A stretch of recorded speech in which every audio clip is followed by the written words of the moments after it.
в следващата фаза от турнира. И макар че този пас на Перанчо на Уилидин. Ето виждате какво прави той. Тук само шанса му попречи да отбележи отново. Вижте Стефанов. Сега трябва вече да взима някакво решение. Зафиров, младия Петрослав Зафиров тръгна на пробив през цялата защита на гостите. Отбеляза 2 точки и бе и фаулиран.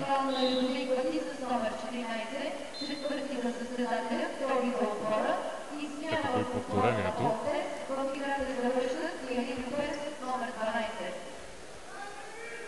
Поредната смяна в отбора на гостите. Тиери Руперс номер 12 на игрището за пореден път. А Петрослав Зафиров